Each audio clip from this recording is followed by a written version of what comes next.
나무는 땅에 뿌리를 깊게 넓게 이렇게 받고 뻗어나가야 그 생명력이 유지되고 행복합니다. 새는 이제 새장에 갇혀 있는 것이 아니고 헐헐 그 자유롭게 자기 그 날개짓을 하면서 하늘을 누비고 있을 때 비로소 행복하죠.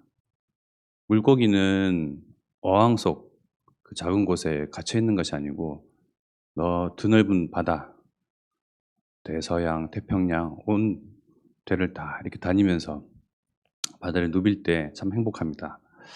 우리 인간은 모든 사람은 영적인 존재입니다. 영적인 존재란 말은 우리를 지으시고 그리고 영적 존재로 지으신 영적인 하나님, 영이신 하나님과 함께 할 때 비로소 행복하고 자유롭습니다. 우리의 인간의 행복의 조건입니다. 돈, 어떤 성공, 사람, 물질이 행복의 조건이 아니고요. 하나님을 만나는 것, 하나님과 함께하는 것, 하나님과 교제하는 것이 가장 유일한 행복입니다. 그러면 반대로 하나님에게 있어서 행복은 무엇일까요? 하나님은 어디로부터 행복감을 느끼실까요? 하나님 말씀에 잘 나와 있습니다. 창세기 1장 하나님께서 이 온 우주 만물을 지으신 그 창조 배경이 나오죠. 그래서 해, 달, 별, 빛, 어둠, 땅에 움직이는 모든 생물, 물고기, 모든 동식물, 그리고 씨 맺은, 씨 가진 그 나무 열매, 채소, 갖가지를 다 지으시고 마지막에 하나님의 형상대로 사람을 지으시고 남자와 여자를 창조하시고 그리고 창세기 1장 31절에 보면 이 모든 것을 보시니 심히 좋아하셨대요. 하나님의 기쁨이죠. 다른 구절에 보면 이렇게 뭘 지으시고 좋아하셨더라, 보시기에 좋았더라 라고 말씀하시는데 31절에 이 모든 걸 다 보시고 지으시고 나서 보시니 심히 좋아하셨어요. 그것은 바로 이제 인간 중심, 하나님의 형상대로 지으신 인간을 위해서 그 모든 걸 지으시고 나서 심히 좋아하셨는데 바로 인간이 하나님 형상대로 지음받은 사람이 하나님의 즐거움이고 기쁨이고 행복입니다. 그랬던 사람인데 문제가 왔어요. 하나님이 먹는 날에는 반드시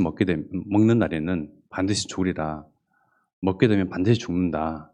바로 에덴 동산 가운데 선악을 알게 하는 선악과를 그를 먹는 사건이 일어났어요. 바로 뱀에게 들어가서 바로 사단이 뱀에게 들어가서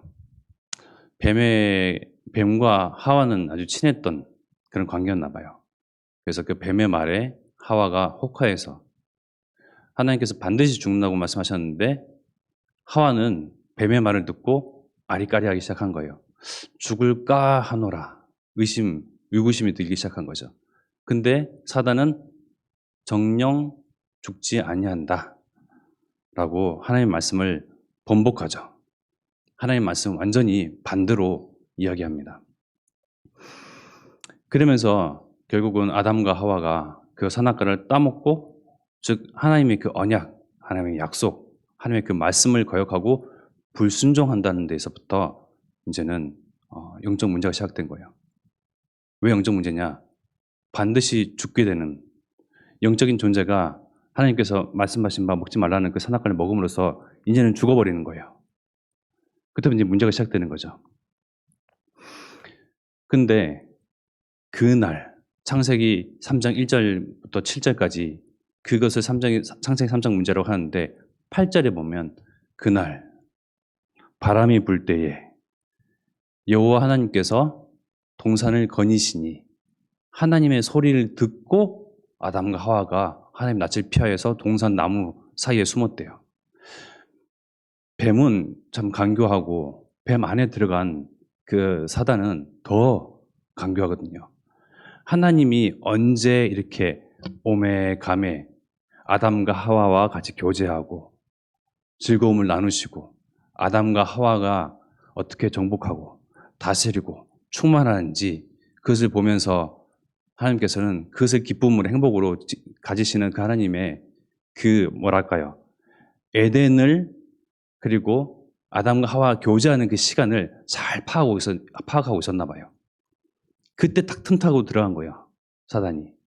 그러면서 선악과를 따먹고 이후에 하나님이 동산을 거니실 때 하나님의 소리를 듣고 낯을 펴여 정말 그 숨어버리는 아담과 하와. 그럼 이제는 영적 문제라고 말씀드렸죠. 그럼 이제는 문제가 이제 터진 거예요. 그러면 하나님께서는 하나님의 말씀은 1.1핵도 삭제되는 바도 없고 취소될 수도 없어요. 그럼 반드시 하나님의 말씀 그대로 아담과 하와는 그 자리에서 즉사 반드시 죽어버려야 할 이제는 그런 운명에 놓여졌어요. 진짜 큰 문제에 놓여진 거죠. 근데 하나님께서는 반드시 죽이지 아니하시고 반드시 살릴 하나님의 형상대로 그 지음받은 인간이 나의 행복이 나의 기쁨이 나의 이 보배들이 나의 즐거움들이 이제 죽게 생겼으니 그 말씀을 하나님께서는 누군가는 책임을 져야 되잖아요. 반드시 누군가는 죽었어야 된단 말이에요. 그 자리에서 아담과 하와가 죽었어야 하는데 안 되겠다.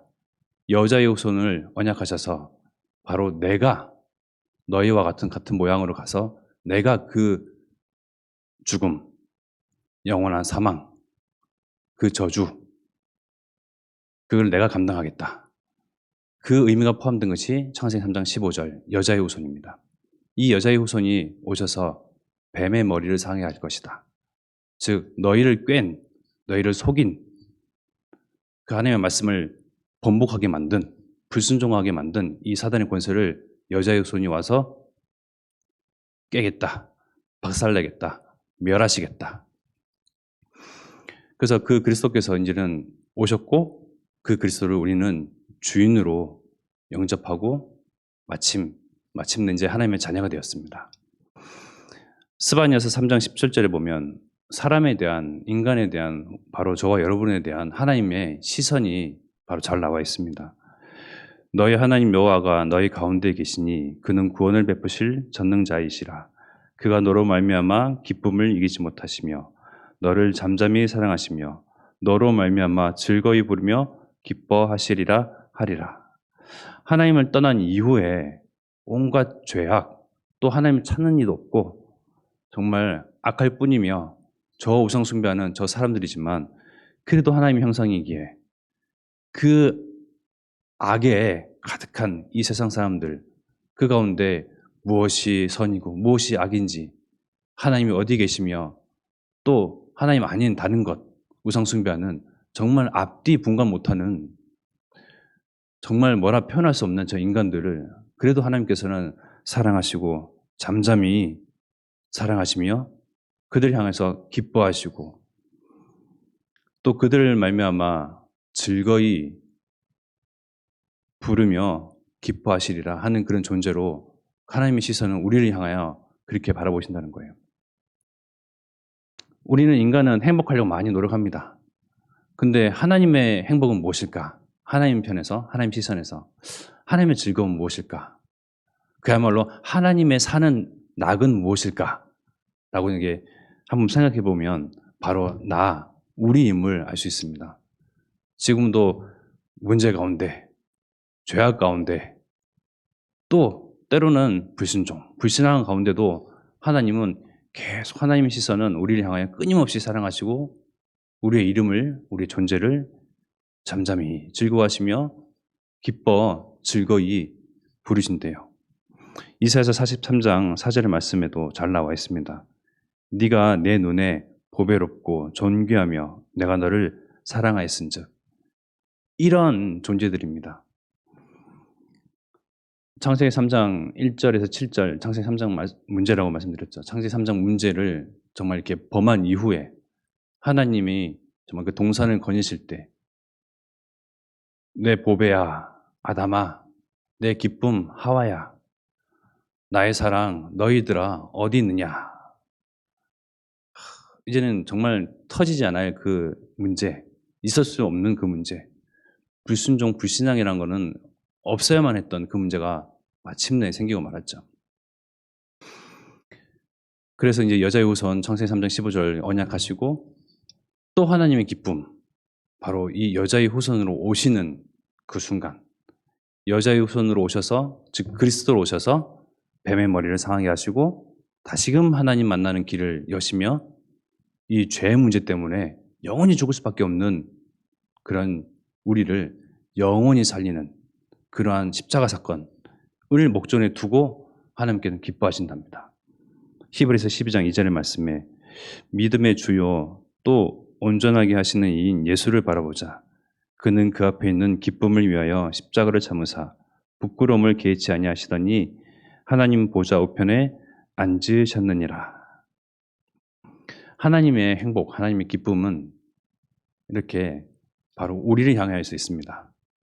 하나님께서 그 십자가 자체를 기뻐하신 것이 아니고 십자가의 고난, 십자가의 피 흘리심, 십자가에서 죽으심으로 우리를 살리시기 위해서 바로 그 순간 십자가를 지시기 이전에 목전에 두고 기뻐하신대요. 그래서 이를 위해서 모든 것을 참으시고 모든 핍박, 모든 욕, 그 하나님을 믿지 않는 예수님을 믿지 아니하는 예수님을 욕되게 하는 그 사람들의 모욕, 그 수치를 기꺼이 참으시고 우리를 살리기 위해서 무지한 사람들, 하나님을 찾지 아니하는 그 사람들을 위하여서 하나님께서는 구원의 길을 여셨는데 그것이 하나님의 기쁨이시랍니다. 이만큼 우리가 받은 하나님의 정말 한없는 사랑, 우리의 존재 자체가 기쁨이요 하나님 보시기에는 보배로운 자이며 정말 하나님께서 나를 통하여 영원히 사랑하시고 잠잠히 즐거워하시는 그러한 존재임을 우리는 분명히 알아야 될 것입니다. 이때 하나님께서 본문의 말씀과 같이 하나님을 찾는 자가 누구인가 또 보십니다. 지금도 시대는 계속 악화해지고 더욱더 악화해지고 빠르고 편리하고 경제적으로나 여러 가지 문명이 발달되고 발전하는 가운데 하나님이 어디 있느냐라고 하늘을 향해서 손가락질하는 저 사람들 가운데서 하나님께서 인생을 굽어 살피시사 정말 하나님 찾는 자, 하나님을 만나고자 하는 자, 하나님을 인정하는 자, 또 하나님을 사랑할 수 있는 자, 그 사람을 찾으시는데 바로 이 자리에 앉으신 저 여러분들이 하나님께서 찾으시는 그 한 사람입니다. 우리를 먼저 부르시고 우리는 먼저 하나님의 사랑을 드러내신 이유는 정말 저 하나님을 모르는 무지몽매한 수많은 사람들, 그야말로 많이 배우고 많은 것을 가지고 우리보다 인간적인 수준에서 훨씬 뛰어난 사람일지라도 사실상 여기가 빈 사람들이에요. 그런 시선으로 바라보셔야 돼요. 지각이 있지도 아니하고 하나님을 찾을 만한 그러한 요소도 없어요. 하나님을 알지도 못하고, 그러니 정말 우리가 수많은 사람들, 여수, 군산, 호남, 세계 그리고 후대 가운데 우리를 먼저 부르신 것은 그 사람들을 향한 하나님의 사랑, 바로 예수 그리스도를 증거하라고. 하나님께서 확증하셨잖아요. 예수께서 죽으심으로, 우리를 위하여 죽으심으로 하나님이 우리에 대한 그 자기의 사랑을 확증해 버리셨거든요. 그 확정된 사랑을 전파하라고 우리를 먼저 부르셨기에 우리는 수많은 사람들 가운데 장자의 그런 축복을 받은 사람들입니다. 부모의 그런 내리 사랑을 받은 사람들인 거죠. 즉 전달할 의무가 있습니다. 그래서 정말 237, 5천 종족, 그리고 가까이 있는 사람들, 우리에 있는 현장 가운데 있는 사람들, 저 무지한 사람들에게, 지각이 없는 사람들에게 정말 하나님을 만나는 그 예수 그리스도 유일한 길을 증거하고 전파하고 정말 내가 받은 그 사랑, 내가 가진 그 축복을 정말 마음껏 전하는 저 여러분 되기를 기도합니다. 합심하여 기도드리겠습니다. 그 일 때문에 하나님께서 우리를 부르셨습니다. 그래서 호남 세계 후대 복음을 위해서 이를 위하여 한 지교운동, 한 나라운동, 한 인주운동을 위해서 기도하며, 그리고 우리 후대들에게도 하나님이 이 사랑을 전달해야 되겠습니다. 오직 복음, 원색 복음이 이들에게 각인 뿌리 체질되도록 요기바다교회 선교원에서도 RSS를 통해서 그리고 TCK 학교를 통하여 정말 이들에게 정말 이 복음이 증거되어지고 또 이들 통해서 이들 가운데서 차세대 전도 운동의 일꾼들이 세워질 게 없어서 전도자 유공수 목사님과 담임 목사님 가는 곳에 참 제자와 렘넌트가 일어나도록 합심하여 기도드리겠습니다.